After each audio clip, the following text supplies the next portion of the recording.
traz-me paz interior. É Jesus, o amigo que eu quero ter. Dos amigos é o melhor, seu amor jamais tem fim, ultrapassa tudo quanto se disser.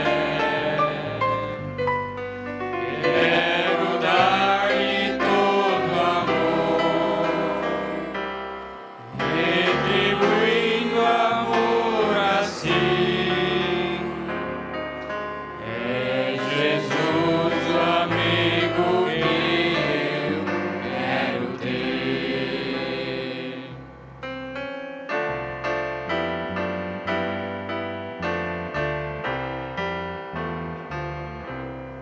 Quando estou em tentação, minhas forças a faltar, é Jesus amigo que eu quero ter.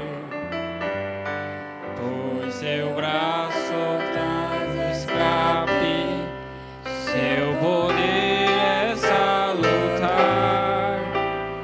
É Jesus amigo que eu quero ter. Dos amigos é o melhor, seu amor jamais tem fim, ultrapassa tudo quanto se disser. Quero dar-lhe todo amor, retribuindo amor assim. É Jesus amigo que eu quero ter.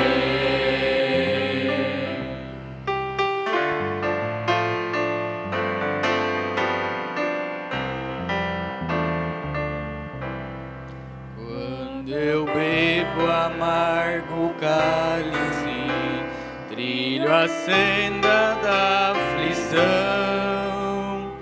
é Jesus o amigo que eu quero ter. O seu livro me consola e me traz animação. É Jesus o amigo que eu quero ter. Dos amigos é o melhor, seu amor jamais tem fim, ultrapassa tudo quanto se disser. Quero dar-lhe todo amor, retribuindo amor assim. É Jesus amigo que eu quero ter.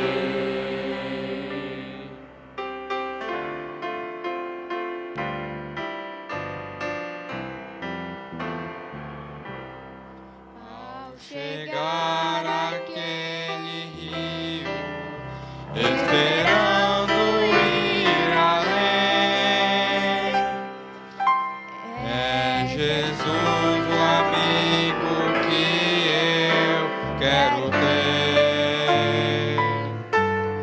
Transportar-me a por certo ao feliz Jerusalém. É Jesus o amigo que eu quero ter. Os amigos é o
nossa coragem.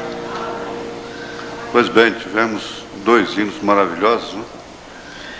O Ezequiel, Maristela, e assim os irmãos vão aperfeiçoando essa parte tão importante. Eu estava ouvindo o irmão Carlos falar sobre o cântico, e de fato aquilo é a pura verdade.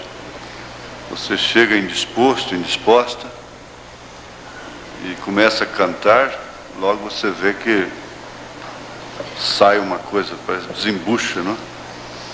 Dói a garganta no início, fica fechado aqui, parece que o hino está alto demais, está fora da música, do tom certo, mas quando você deslancha e tudo alivia, né?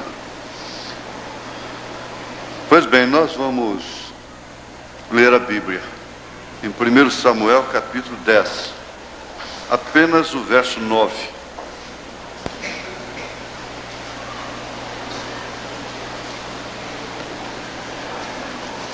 Apenas o verso 9.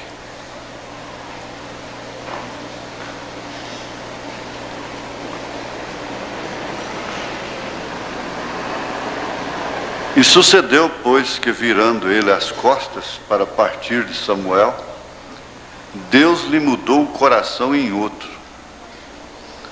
E todos aqueles sinais aconteceram aquele mesmo dia.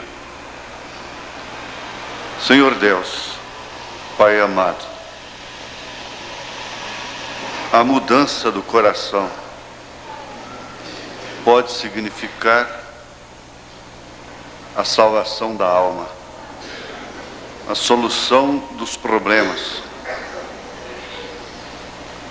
E se isso tem que acontecer hoje à noite, com alguém aqui nesta casa de oração,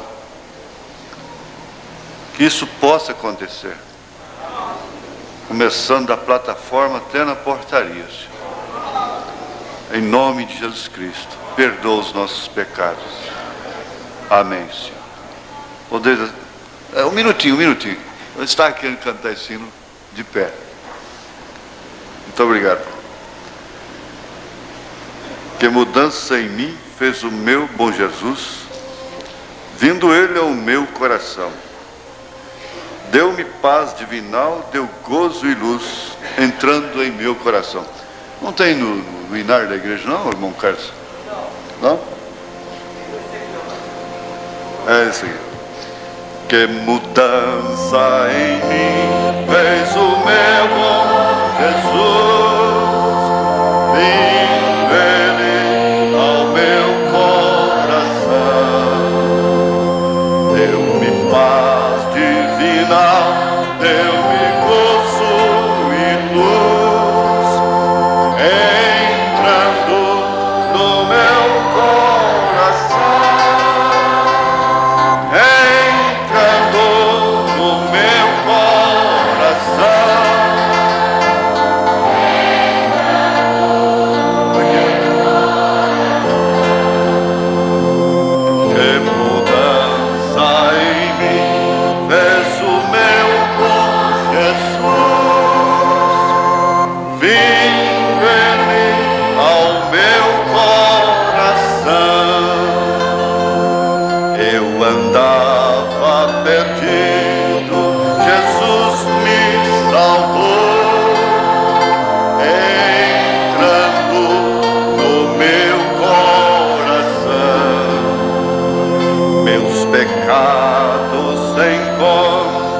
Seu sangue lavou, vindo ele ao meu coração.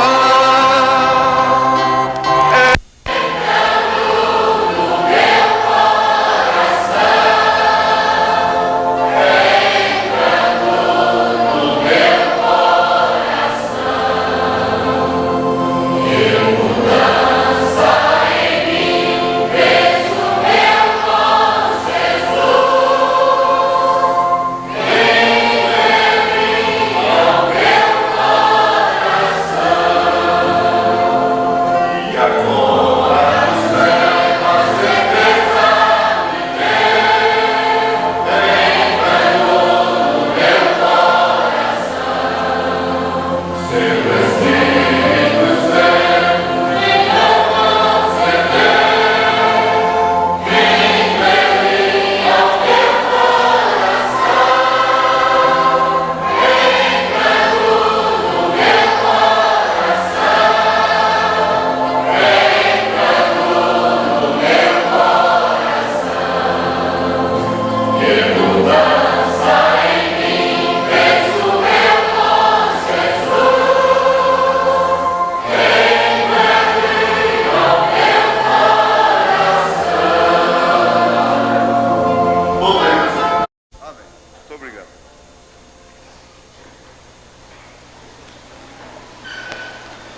mudança. Deus muda o coração.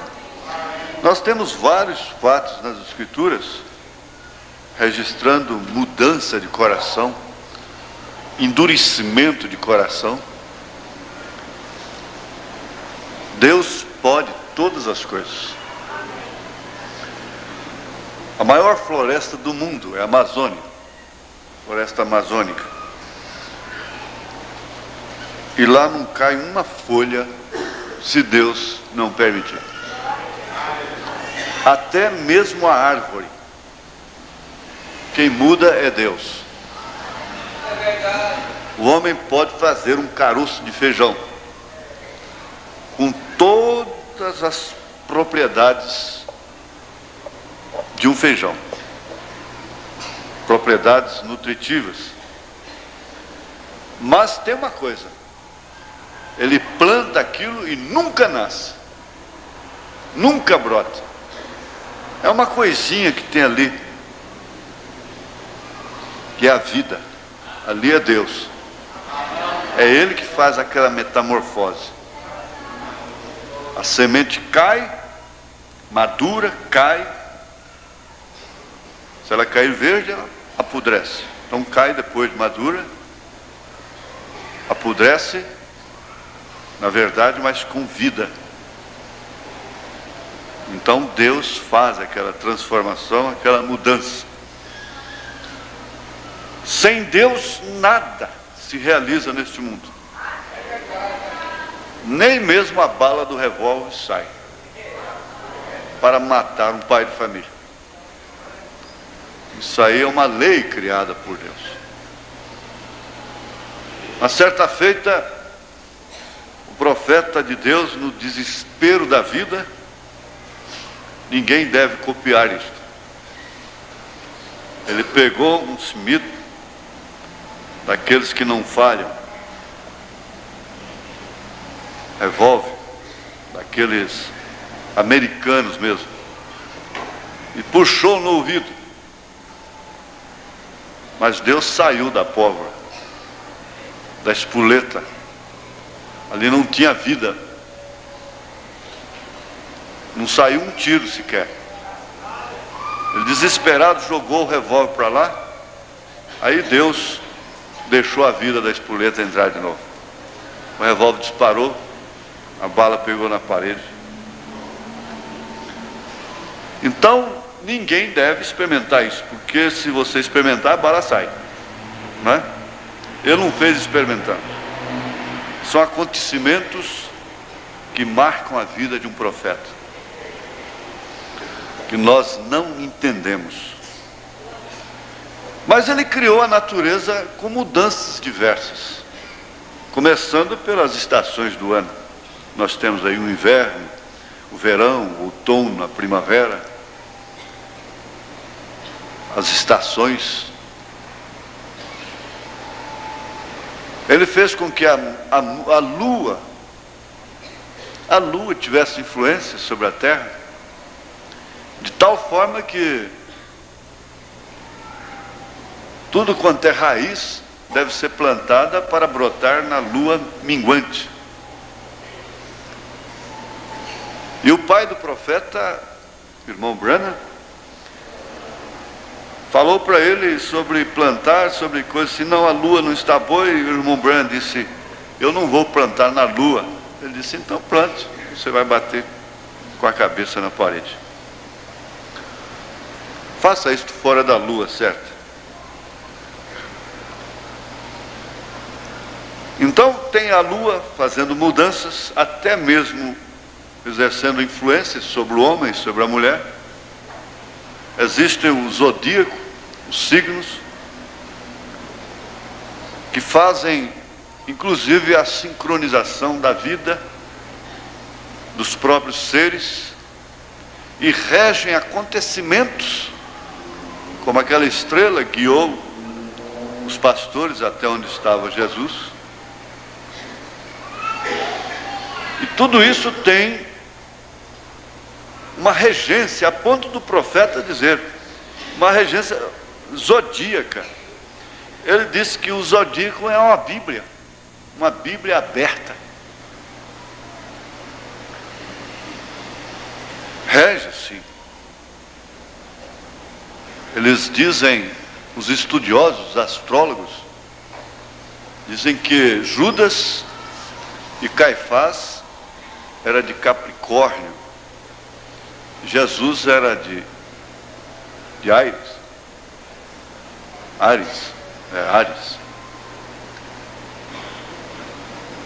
Eles têm um estudo sobre isso aí, muito importante. Agora, temos no dia também, o dia ele começa com a aurora, e temos o dia chamado assim, vem a tarde, logo vem o crepúsculo da tarde, e em seguida a noite. E quem vive no mato, quem gosta da natureza, que vai para a natureza, para o mato, para os rios, para as matas, sem estar enfadado daquilo, acostumado com aquilo, cansado do barulho da rua, da cidade, percebem que há uma sinfonia a cada instante do dia. Durante o dia são os pássaros. Na medida que o dia vai mudando, então vai mudando também a sinfonia. Nós podíamos até ouvir um pouquinho sobre isso. Por favor, irmão Cresce.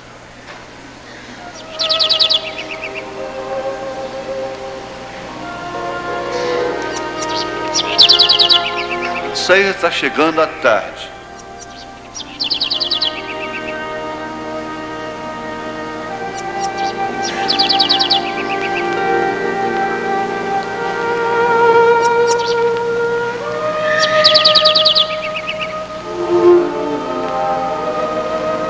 Agora você vai relaxando. Você que está tenso, vai se relaxando. Não tem mais, não?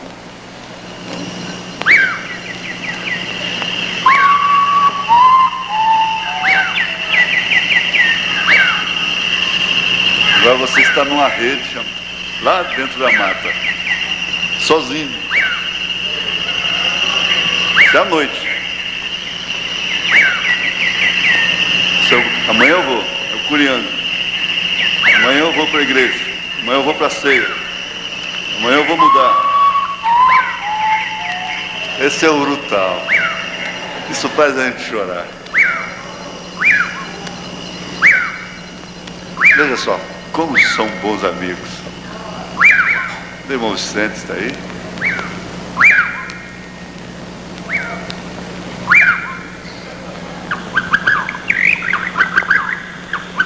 Você abre o olho, você abre o olho.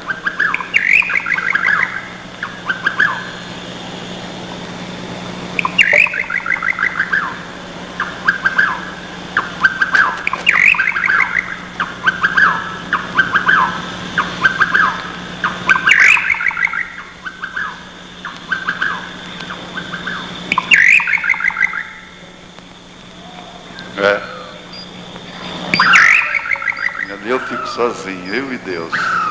E eles.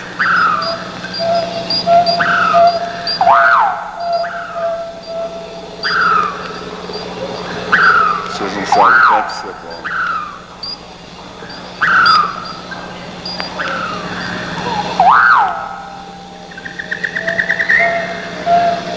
E a gente começa a torcer para não amanhecer.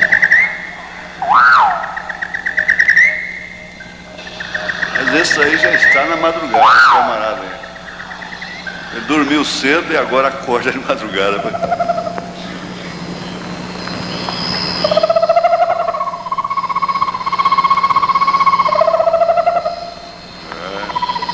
É coruja, né?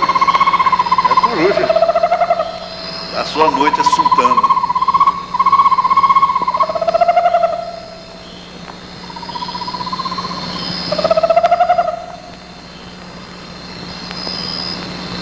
É assim que a gente fica lá na mata.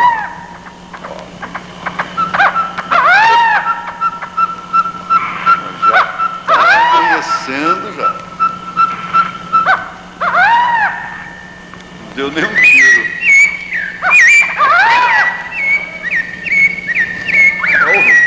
danadinha acordou já. Seresteiro, né? Tá cantando pra mulherzinha dele, pra namorada dele. Isso é o Luquemba cantando na porta da namorada.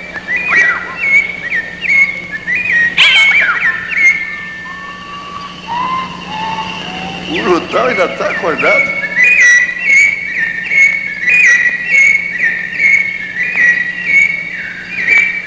Começa a bagunça. Pra que amanheceu?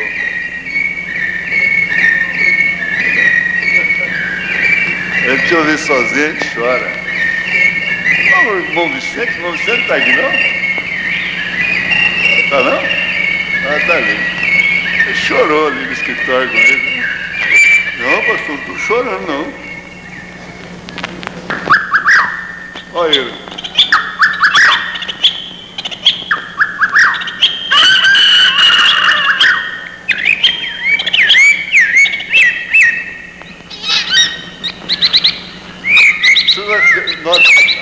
A mudança que vai tendo. Isso aí já está claro.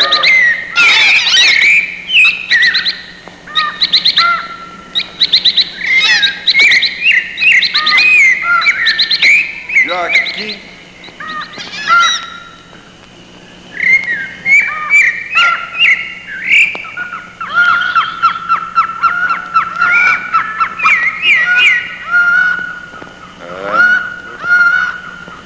Esse Deus.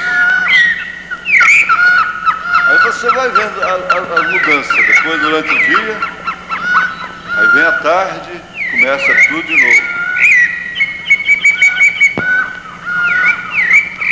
Daqui a pouco o Urutau já não canta mais, o Curiango foi silencioso.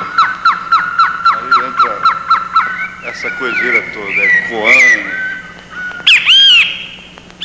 Olha ele aí. Nem te vi.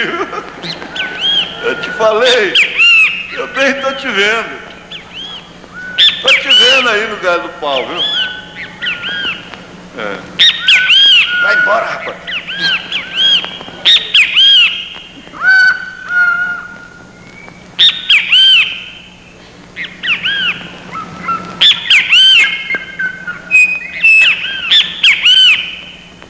Isso tem um peito, mas é isso aí mesmo. Canta igual Ezequiel.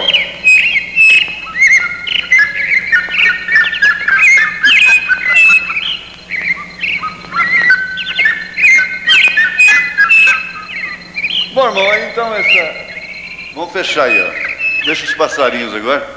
Vamos fazer uma mudança agora. A vida natural sofre várias mudanças. Biológica, moral, social, intelectual. Começa com a concepção, termina com a morte. Essa é a vida natural. Mas ela você está notando já que há mudanças em tudo. Você já vai compreendendo que um dia isso vai mudar. Se está tudo bem, está tudo calmo, está tudo em paz. O mar é assim. Quem tem experiência no mar sabe. Está na bonança, inclusive ele é regido pela lua também. A maré é de acordo com a lua. Essa dona lua faz coisa que não é brincadeira. E quando tem uma bonança, você não pode esperar outra coisa, senão a tempestade. A única coisa que pode acontecer em seguida é uma tempestade. Mas quando tem uma tempestade, logo que você pode esperar é a bonança. E nós vamos fixar um pouquinho sobre o poder de Deus para transformar. Nós precisamos descansar nessa fé que Deus tem poder para transformar. Agora, nós somos crentes. Hoje eu vi um irmão dizendo: existe crente que não é cristão, mas todo cristão é crente. Ele está certo, todo cristão é crente. Nem todo crente é cristão, porque até o diabo é crente, né? Ele crê em Deus, diz São Tiago. Então, o cristão é aquele que crê, é o crente que crê na diversidade. O manufaturado só crê na prosperidade. Ele só crê quando tudo vai bem, quando tudo está combinando com os seus sentidos, com seus princípios, com sua sinceridade, com suas intenções, com sua boa vontade, com seus interesses. Então ele é crente, ele é cristão. Mas, conforme diz o irmão Branham, qualquer coisa agita o seu temperamento e lhe tira fora do centro, lhe tira fora do sério. Ele fica violento, ele fica agitado, ele fica preocupado, o que é, sem dúvida alguma, uma resposta da dúvida. Então a Bíblia nos dá tipos que não falham. E Paulo faz referência de Abraão como um crente verdadeiro, que creu contra a razão, quando ele e sua esposa já estavam amortecidos. Sara tinha o seu ventre amortecido. É a linguagem bíblica. Teria, portanto, que passar por uma mudança, por uma transformação, o que é uma mudança radical, para que a promessa de Deus se cumprisse, porquanto ela era impossível de ser aceita pelos sentidos humanos. Tanto que Sara riu, descrendo de si mesma, de suas possibilidades.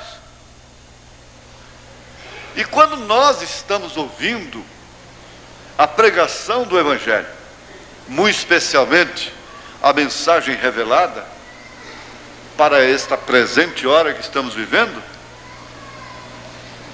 nós não estamos ouvindo um Evangelho do passado. Nós não estamos ouvindo apenas um evangelho roto. Nós estamos ouvindo uma coisa que realmente está além das nossas possibilidades. Está muito além.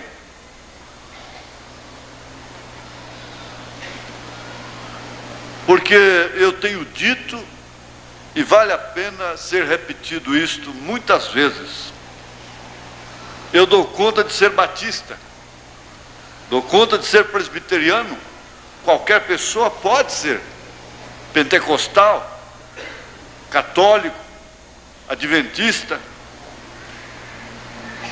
mas essa mensagem não. Essa mensagem é a coisa impossível do dia. Essa mensagem é a promessa de Deus feita a Abraão quando ele estava sem nenhuma possibilidade. Isso é taxativo. Se alguém quer tomar isto para alimentar as concupiscências da carne, é problema de quem quiser tomar para si nesse sentido. Mas na verdade não há como contestar. Você pensa, a mensagem de Lutero no seu dia era impossível, era a barreira mais difícil que existia. era como a promessa de Deus para Abraão.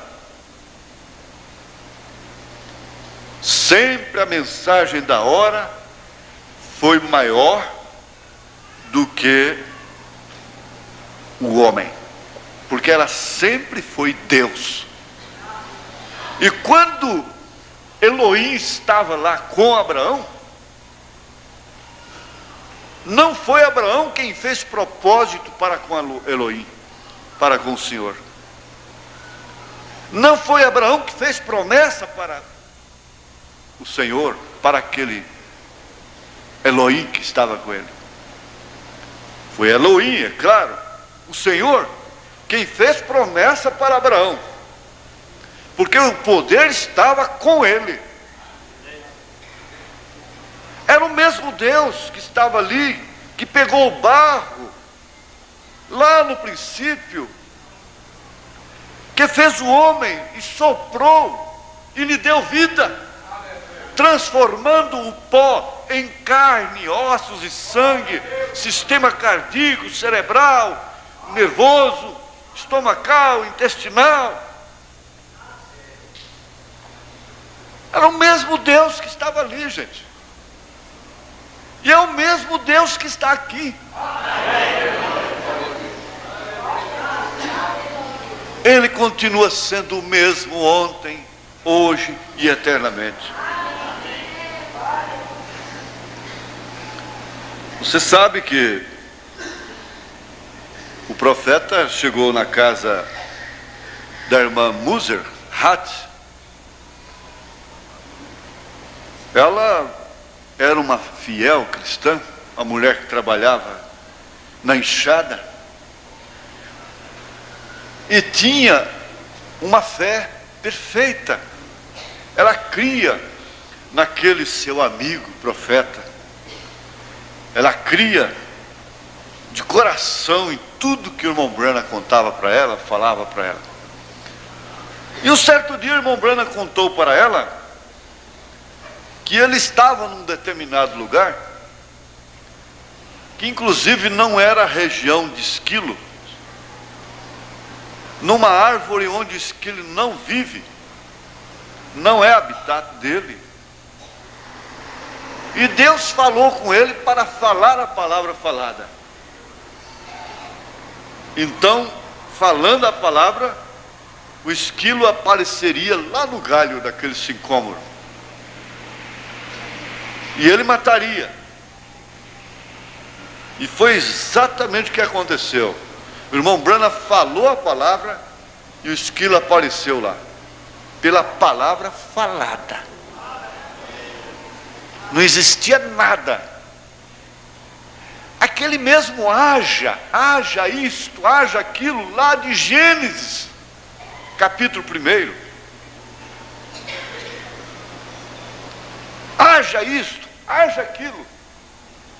Isso mostrando que o haja estava aqui, no século 20.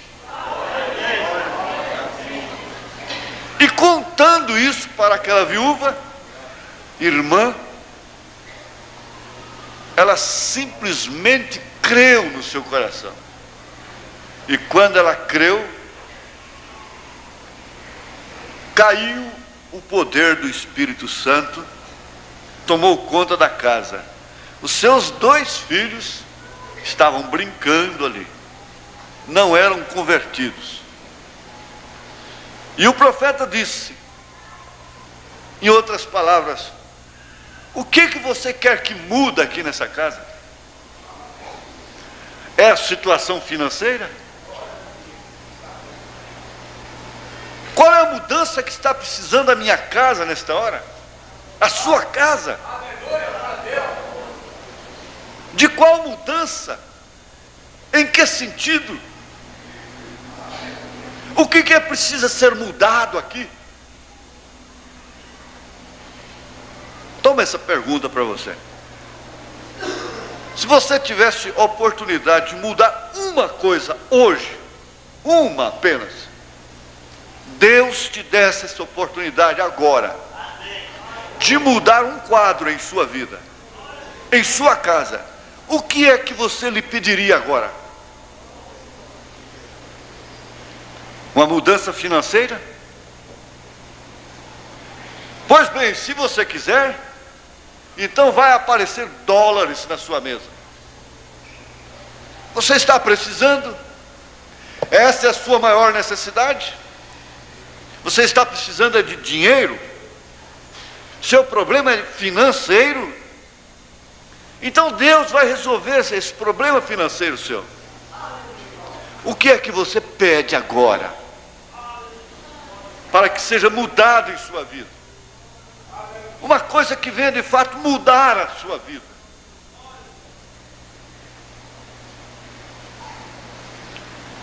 Talvez você queira mudar o estado dessa irmã sua que está aí assentada na cadeira de rodas. Basta você falar e ela se porá de pé. Você quer o dinheiro? Quer $1 milhão? Ele virá aqui na sua mesa agora, como o esquilo apareceu lá. Pelo haja dinheiro agora nessa mesa. Você quer a mudança dessa cadeira de rodas, dessa sua irmã, desse sofrimento? Fala.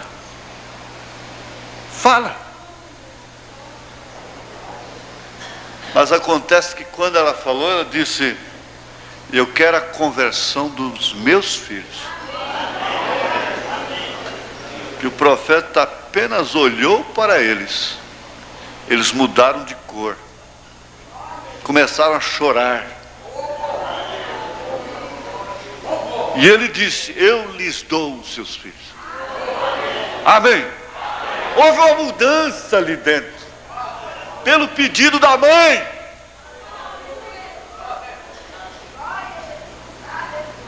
Ela não falou antes da hora. Quanto tempo o profeta foi em sua casa? Quantas vezes ele comeu com ela?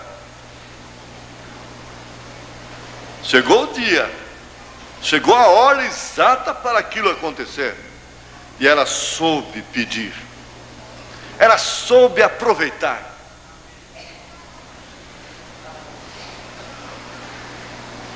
Aqui na mensagem da graça, nós vemos uma mudança tão grande na vida de um rapaz. Eu quero simplesmente ler. É simples esta mensagem. A mensagem da graça, a partir do parágrafo 155. Ele diz: a graça de Deus é assim.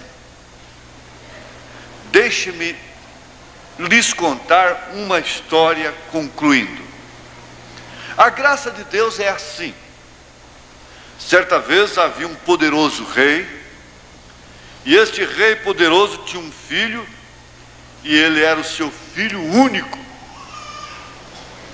E certo dia um assassino matou aquele rapaz, impiedosamente. Trouxe um transtorno terrível para aquele reino, para aquela casa. Afinal de contas, rei também chora, rei também sente, o rei também entristece, o rei também é humano.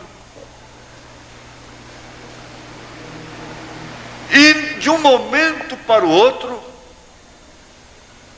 a casa do rei foi mudada, em luto, em tristeza, em lágrimas. Veja só, e através daquele reino foram os delegados procurar aquele assassino. Finalmente eles encontraram aquele assassino, e quando o encontraram, o trouxeram e o aprisionaram. E quando o fizeram, um julgamento foi feito e uma sentença foi dada. Oh, isto foi uma coisa terrível. Ele havia assassinado o filho do rei. Ele havia transtornado um lar, uma família. E ele, por certo, sabia o que viria sobre ele.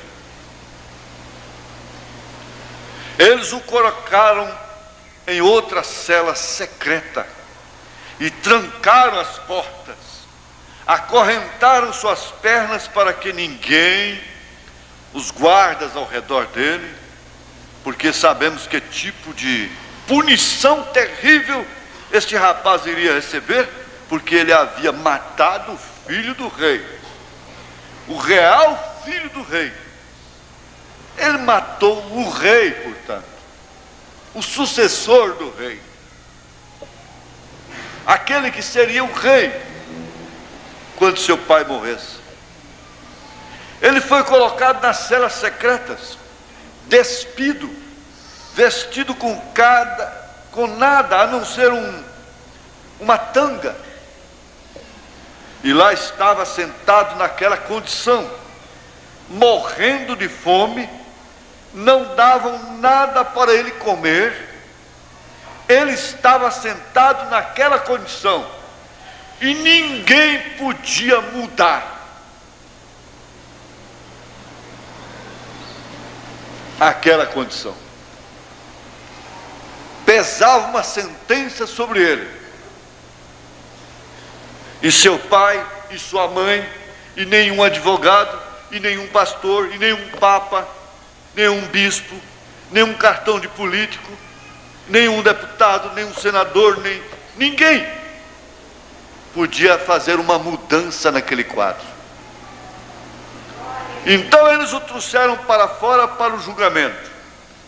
Ele foi encontrado culpado e provado ser culpado. E a sentença foi feita, que era para ele ser executado sob terrível pena de morte. Ele era para ser morto aos poucos, até que sua vida mortal terminasse. E ninguém podia mudar aquela sentença. Sentenciado pelo juiz, ele tinha que morrer, porquanto havia matado o filho do rei. E ele implorou, e ele clamou, e disse: embora eu seja culpado, sinto muito porque fiz aquilo.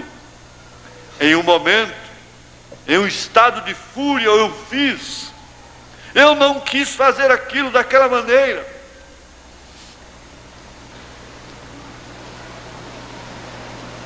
Parece que realmente não havia solução. Não havia mudança para aquele quadro. Nós nos encontramos nesta condição muitas vezes. Não há mudança. Não há meio como mudar esta situação. Não há meio como mudar esta condição em que eu estou.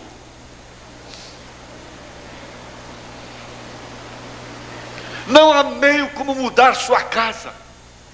Não há meio como mudar sua filha. Não há meio como mudar seu filho. Não há meio como mudar sua mulher. Não há meio como mudar seu marido.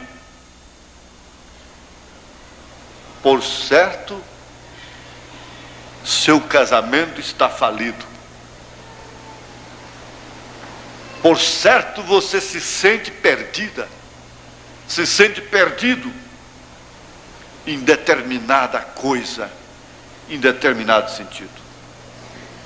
Mas certo dia o rei desceu ao lugar para visitar o rapaz. O pai do moço a quem ele havia matado. O rei desceu lá para visitá-lo e para lhe dizer, falar com ele e lhe dizer acerca de haver matado seu próprio filho, o único filho que ele tinha, o seu sucessor, portanto. Ele havia matado aquele rapaz e ele disse: eu vou descer para falar com ele. E quando ele desceu até lá, Ele olhou para aquela cela como uma cela para animais.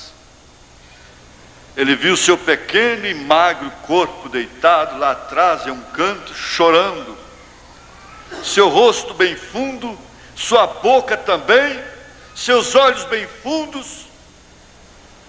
Seus olhos estavam cheios de pus. Quantas lágrimas aquela mãe não havia derramado por ele. E todo mundo dizia: ele merece, ele matou o filho do rei. E sua boca já estava branca, sem água, sedento. Ele tinha que morrer daquela forma, daquela maneira. Ele merecia, afinal. O rei disse: levante, levante, levante. Tem você ainda força para se levantar?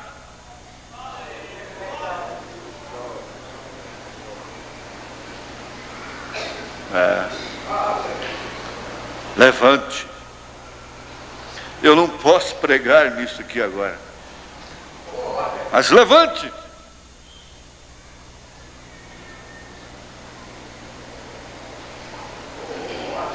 Ele veio até ele e olhou para ele e disse: por que você matou meu filho? O que fez o meu filho com você?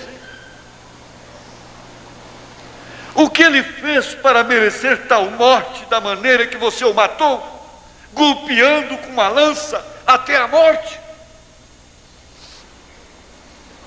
Ele disse: nada, meu senhor, coisa alguma. Simplesmente minha própria imprudência, simplesmente minha própria maneira, minha própria imprudência, minha própria maneira. Está pensando você na sua própria imprudência, na sua própria maneira? Ou quer você culpar alguém? Eu matei porque eu tinha inveja dele. Eu peguei no meu desequilíbrio mental e o matei. Disse: agora vou morrer sob a sua justiça, Senhor. Senhor, eu mereço morrer. Eu fui mau, eu fui perverso, eu fui imprudente, eu errei. Eu reconheço isto e sei que mereço isto. A única coisa pela qual estou chorando é porque sinto muito por ter matado um homem real como aquele, sem nenhuma causa.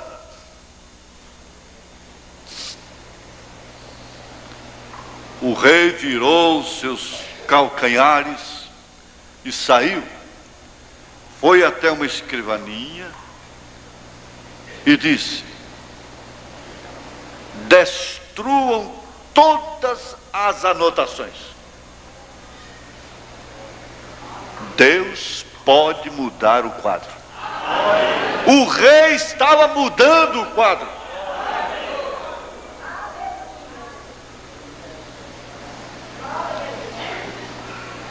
Deus pode mudar. Deus pode fazer o riso se transformar em lágrimas e as lágrimas se transformarem em risos.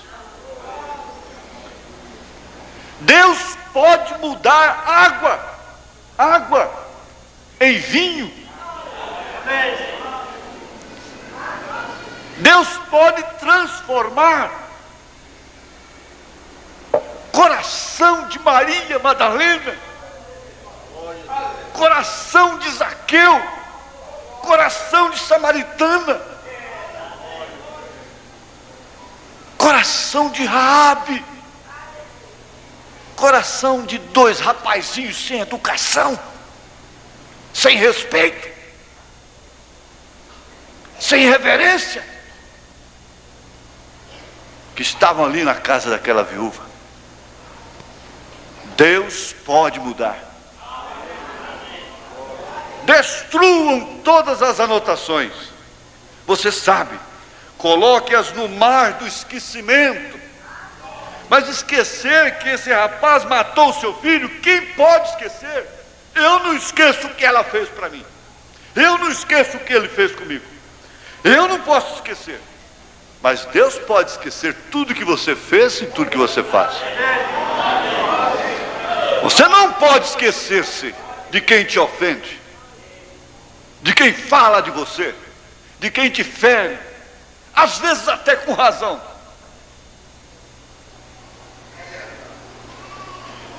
Mas Deus pode. E você gosta, você dá aleluias, e você grita.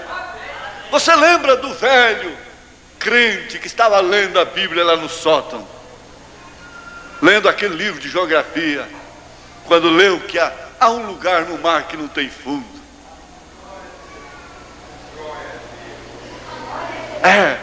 Você fica alegre, você fica feliz, quando sabe que os seus pecados foram apagados, foram lançados no mar do esquecimento. Mas você não pode esquecer, você não pode perdoar. E a fé perfeita só virá através do perdão. Jesus disse: se vós não perdoardes aos homens, o vosso Pai que está nos céus não vos perdoará.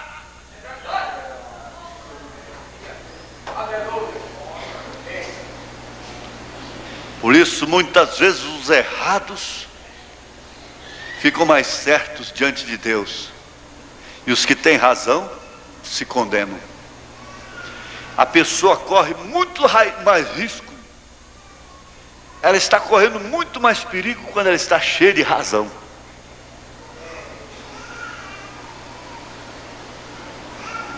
Destruam todas as anotações. Aí vamos rezar. Perdoe as nossas dívidas, assim como nós perdoamos aos nossos devedores.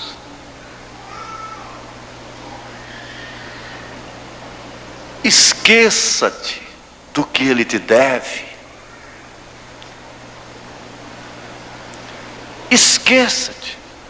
Jogue isto no mar do esquecimento, daquilo que ela te deve, e verás como você vai prosperar muito mais.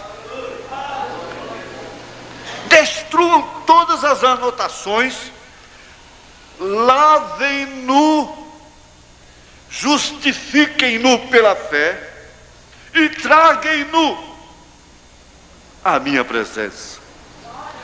Eu enviarei um manto para ele. Mas o que é isto? Esse lugar deve ser dado para o meu filho, eu que sou tão fiel aqui ao seu lado. Agora você vai dar esse lugar para um assassino do seu próprio filho?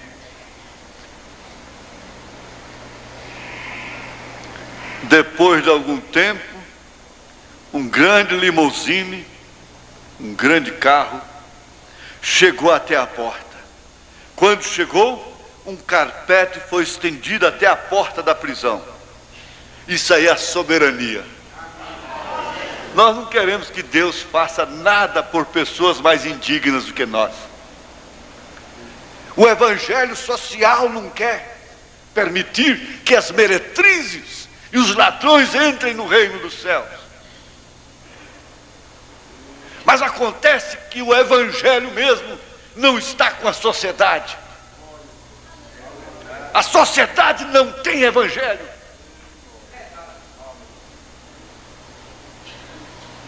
Hoje eu ouvi no rádio a estas mães, milhares de mães que estão construindo a sociedade brasileira. E eu disse comigo mesmo, falei em voz alta: que sociedade essas mães estão construindo? Que sociedade! Ali estava o poder da soberania mudando todo o quadro, sem se importar com quaisquer razão, com quaisquer críticas, quaisquer imposição. Ninguém, nem mesmo o Supremo, o juiz, podia interrogar, porque o rei é soberano. Ele pode mudar a situação. Ele levanta do pó o pobre, do monturo necessitado e põe para sentar com os príncipes na mesa.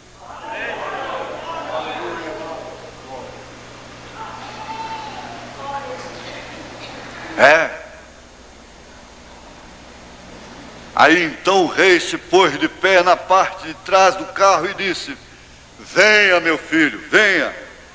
Venha, meu filho. Vamos para casa comigo, para o palácio. Que mudança em mim fez o meu bom Jesus. Colocou o manto do rei ao redor dos seus ombros e ele disse: de agora em diante você é meu filho. Você é o meu filho. Você é Jesus. Porque ele teve pena. Isto é que é a graça. Este era eu. Este era você. Nós matamos o Filho de Deus com os nossos pecados. Nós éramos estrangeiros, sujos, imundos, deitados nas celas do mundo. Deus nos lavou com o sangue de seu próprio Filho e nos limpou e nos colocou o manto do Espírito Santo. E agora diz: venha, venha, meu filho. E agora a grande carruagem de Deus parará à porta algum dia e nós iremos para casa para vivermos com Ele. Todas as anotações foram destruídas. Não podemos ser julgados mais. Elas foram queimadas. Ele as colocou no mar do esquecimento e não se lembra mais disto. Não é de se admirar que podemos cantar: sublime graça do Senhor, que o infeliz salvou. Eu cego fui, mas vejo já, perdido, mas Ele me achou. Nós vemos 3 etapas na vida de Jó. 3. A primeira, bem. A segunda, péssima, terrível.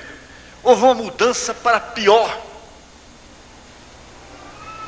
Porque quando você vê uma mudança para melhor, você anima, você grita, você glorifica, você regozija. Mas e quando você vê uma mudança para pior? Houve uma mudança para pior, e muito pior. Houve uma mudança para uma desgraça, um abismo, uma nuvem negra caiu sobre aquela família. E a morte começou a acabar com tudo. Acabar com os filhos, com o gado, com tudo que possuía. Começando pela sua saúde.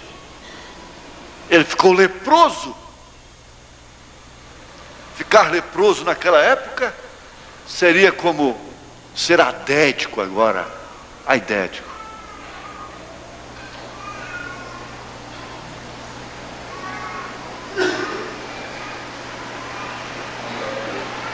Pense nisto. Mudança para pior. E as pessoas, há muitas pessoas quebrando as suas cabeças com o segredo dos 7 trovões. E um dos principais segredos dos 7 trovões está nisso: regozijo na tribulação, regozijo na aflição. Esse é um dos principais segredos que estão ali dentro dos 7 trovões. regozijar-se na tribulação, na contradição, permanecer firme na hora do escândalo. Lá estava dentro do coração de Maria estes segredos. Por isso que ela não se escandalizou com a mensagem do anjo, quando ela viu seu filho crucificado, derrotado, lá no Calvário, sangrando nas mãos de escarnecedores, quando a mensagem do anjo foi esta: ele será forte e poderoso. Mas sabia ela que esse filho teria que descer a tão baixo nível para depois subir? Nós queremos ir para os céus, irmãos. É a maneira nossa, é a maneira social.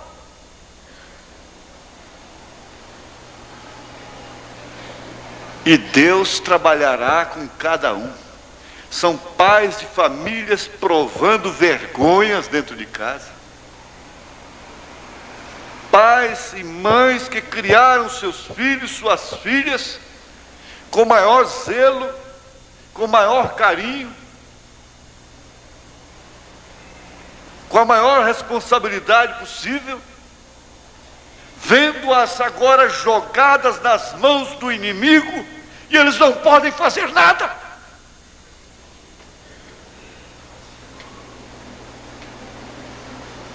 Não se pode fazer nada. Fazer o quê? Eu sumo no mundo? Não apareço mais com essa gente? Eu morro? Eu faço qualquer coisa assim? O que eu vou fazer? Eu tenho que tolerar isto? Estou suposto a suportar isto?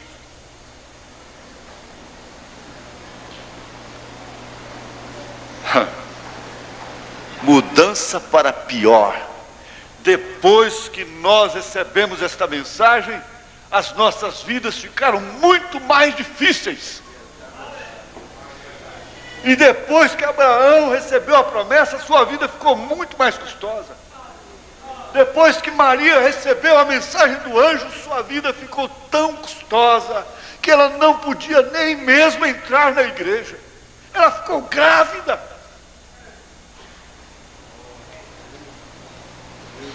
E a sociedade não podia aceitar aquilo, com razão. Ela ficou grávida antes de se casar, e pela lei ela deveria ser apedrejada. Viu só como Deus está sempre trabalhando fora da sociedade? Faça um exame nesse sentido das Escrituras e vê se alguém foi salvo pela sociedade.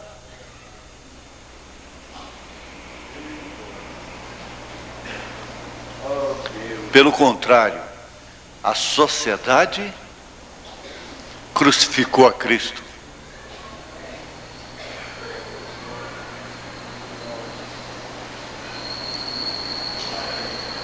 Mas houve uma mudança final. Do pior para o muito, muito melhor. Para o excelente, para o maravilhoso, para o melhor do que o primeiro estado que foi bom. Virá uma mudança. Deixa o mar sacudir. Descanse, Ruth. Descanse aos pés de Boaz. Ele não terá sossego lá nos céus, enquanto não te redimir, enquanto não te buscar, enquanto não te levar. O sofrimento de Jesus não terminou lá na cruz. porquanto o seu ministério não foi encerrado com sua morte. Ele continua gemendo, ele continua chorando sobre a Jerusalém, ele continua tendo compaixão dos pobres, dos órfãos, dos necessitados, ele continua intercedendo dia e noite, ele continua sendo o mesmo ontem, hoje, eternamente. Se ele é o mesmo de ontem, então ele ainda é varão de dores, ele ainda é homem experimentado nos trabalhos, ele ainda toma sobre si todas as nossas iniquidades, todas as nossas enfermidades. Ele ainda tem cicatrizes, ele ainda tem pisaduras, pelas quais nós fomos sarados. Ele ainda expulsa demônios, ele ainda liberta, ele ainda batiza com o Espírito Santo.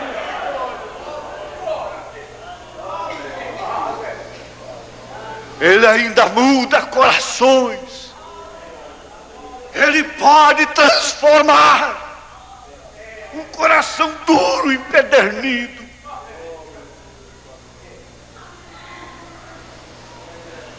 Ele ainda pode lavar ladrões.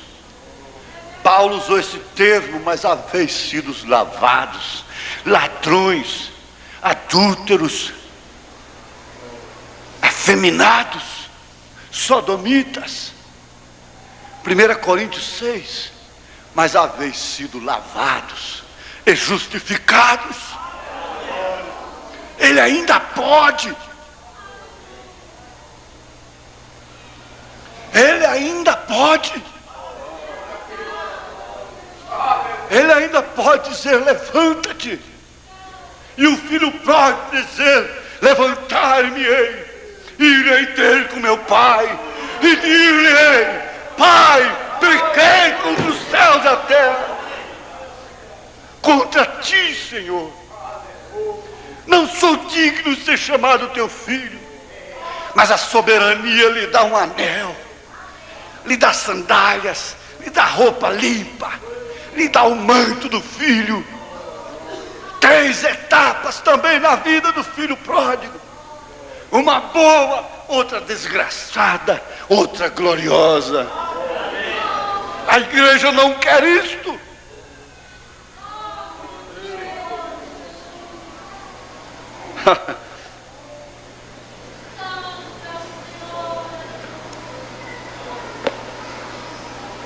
Aqui tem a história daquela mãe corça. Está na mensagem: e eis que está aqui quem é mais do que Salomão. A partir do parágrafo 149, o profeta diz: eu costumava caçar com um sujeito em Nova York, em New Hampshire.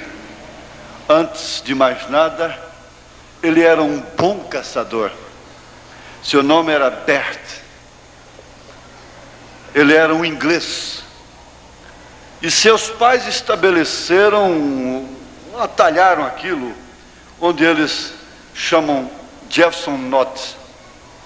Através dali, e além para Carroll Knot, e separaram na madrugada.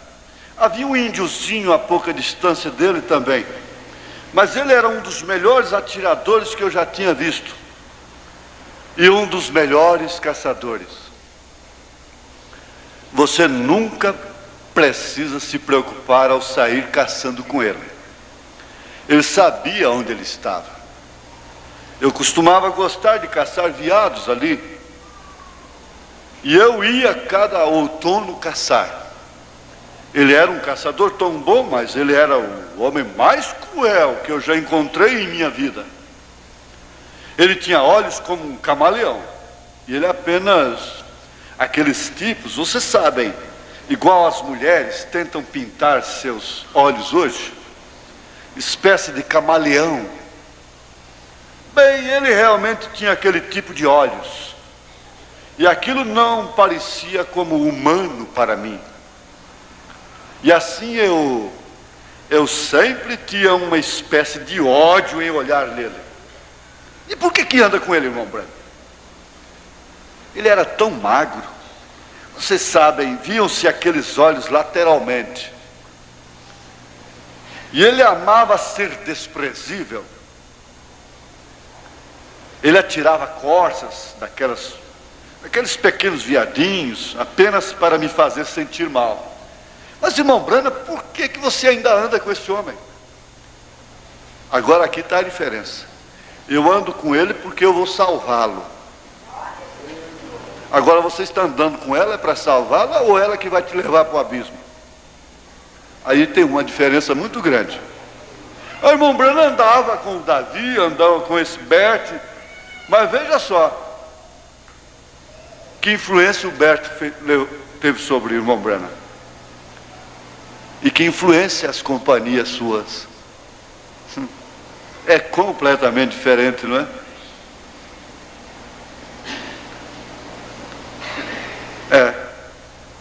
E ele amava ser desprezível.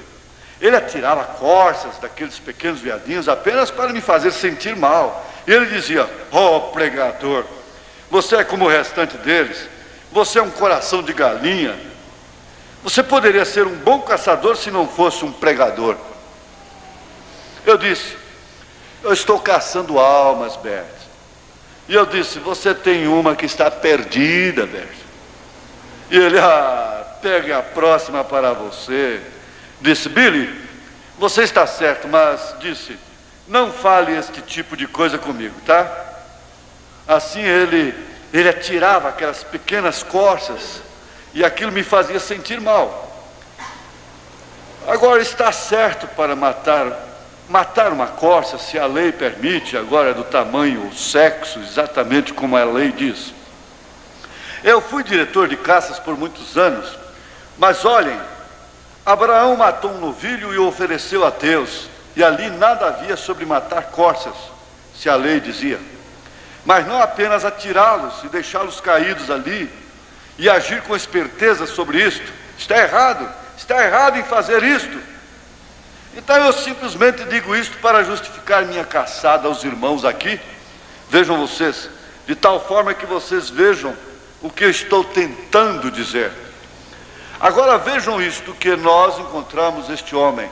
Um dia subi até lá, minha esposa e eu estávamos juntos, e ele tinha feito um assovio pequeno que soprava e soava como pequenos veadinhos chorando.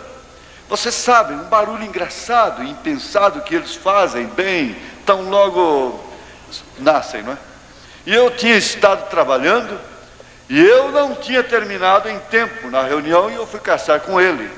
E ali a primeira vez que houve um tiro naquele campo, aqueles rabos brancos, você pensou, Rondine foi artista de escape, ele era um amador para eles, e a primeira coisa, você sabe, todos eles poderiam esconder, e se houvesse lua clara, eles pastariam à noite, ou estariam sob a capoeira ou alguma coisa, e eles não se moveram.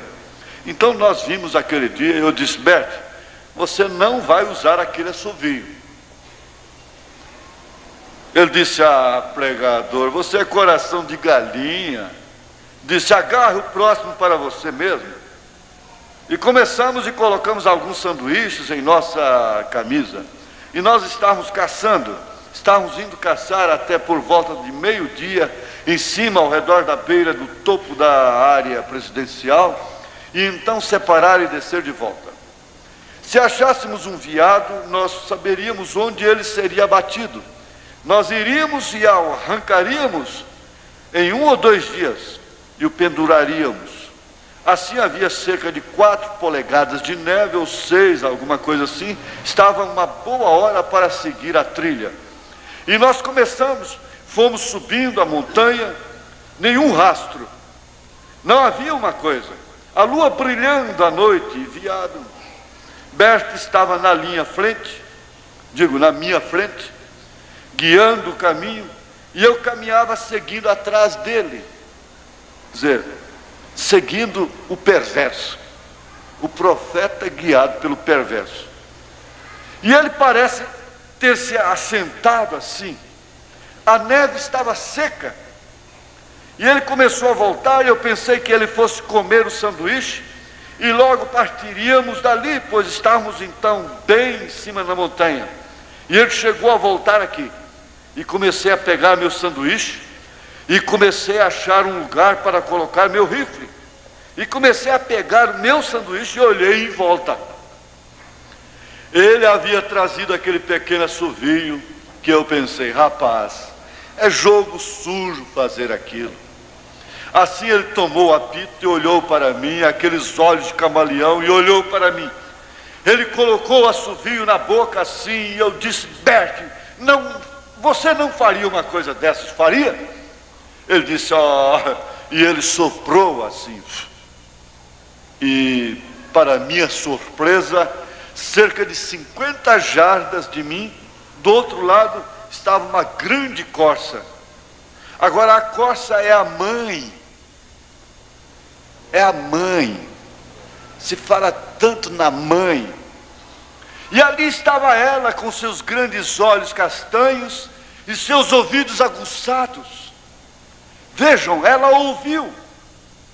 Agora, ela era a mãe.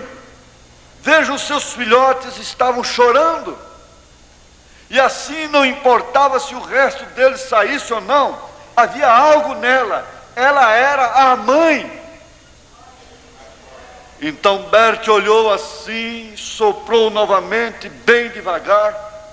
Aquele assovio imitava os filhotinhos dela. E aquela corça andou diretamente para fora em direção à abertura. Agora aquilo não era normal, era muito anormal sair daquela maneira. E ela olhava em volta com a grande cabeça levantada e seus olhos olhando ao redor.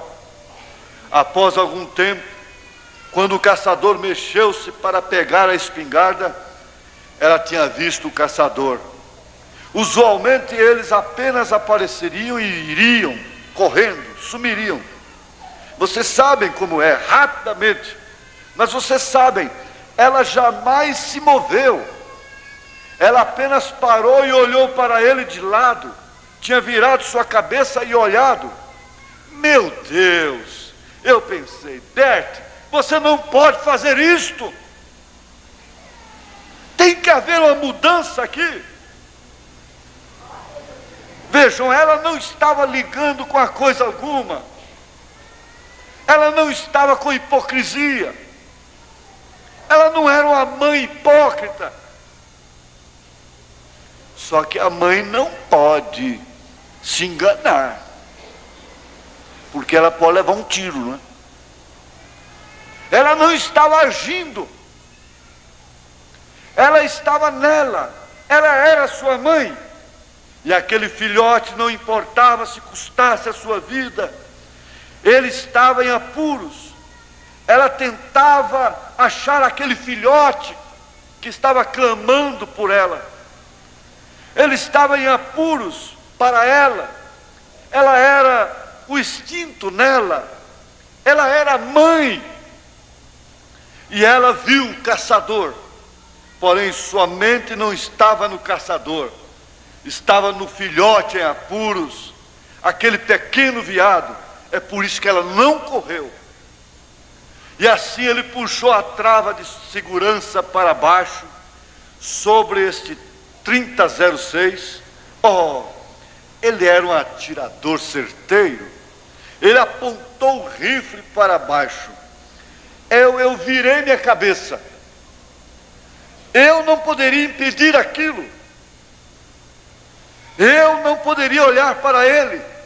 Pensei, apenas 2 minutos mais e ele explodirá seu coração leal, tentando encontrar seu filhote que estava em dificuldade, sabendo que o caçador estava esperando bem ali na moita. E ele explodiria aquele coração leal diretamente, com aqueles 180 grãos de chumbo ali. E ele era um atirador mortal. Ele apontou. Eu pensei, eu não posso olhar isso. eu virei as costas e eu disse: Senhor, ajude-o, que ele não faça aquilo. Faça uma mudança aqui, meu Deus. E eu fiquei muito sentido. Aquela pobre mãe parada ali, procurando seu filhote. E eu sabia que ela não estava ligando com coisa alguma. Ela era uma mãe. Ela teria corrido em qualquer outra ocasião. Ela não teria levantado e nós indo por ali. Porém havia algo nela que lhe deu aquela coragem. E eu esperei, e a arma jamais disparava. Bem, eu preocupei. O que aconteceu? E eu esperei. Então eu virei bem devagar e vi a Costa de pé ali. Ainda estava olhando para ele. E eu olhei para o cano da espingarda. Ele estava indo assim. Ele tentava fazer pontaria e não podia fazê-lo.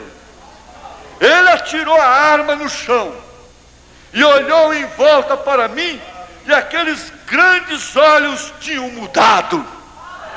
Aleluia! As lágrimas corriam em suas faces.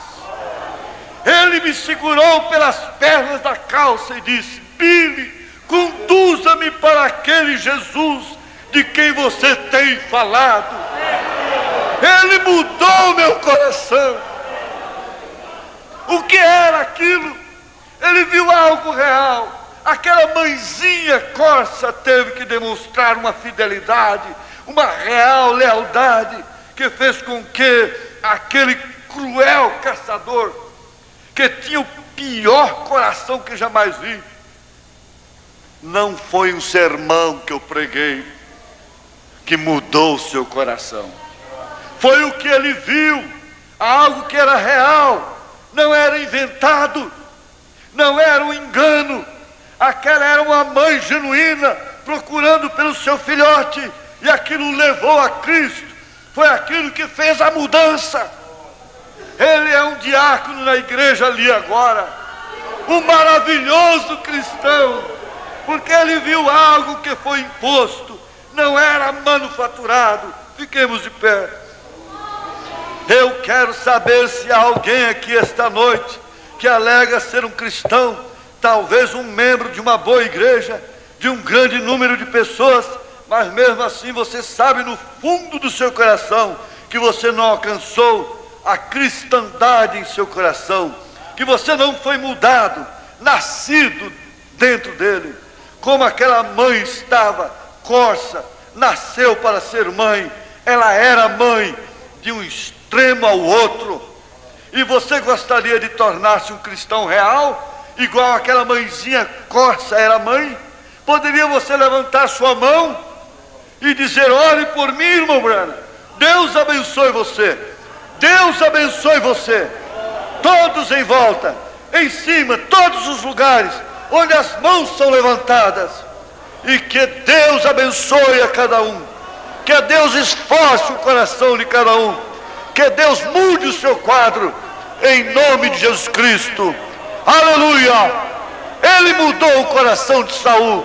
Ele mudou, ele muda, ele mudará, em nome de Jesus Cristo. Senhor, te dê esta bênção agora. Amém, Senhor, amém. Abençoe um ao outro e venha orar amanhã, se Deus permitir.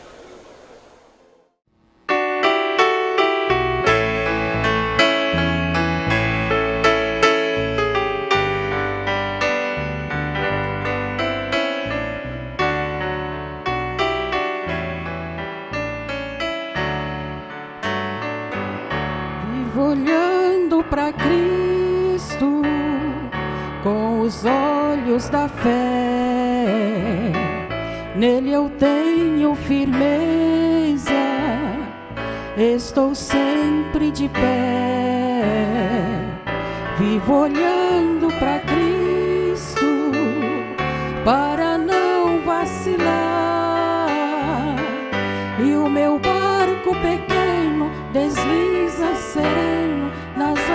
águas do mar. Foi olhando para Cristo que os irmãos do passado, ao morrerem queimados, ainda tiveram razões para cantar. Foi olhando para Cristo que não retrocederam e até mesmo puderam, na ânsia da morte, feliz perdoar.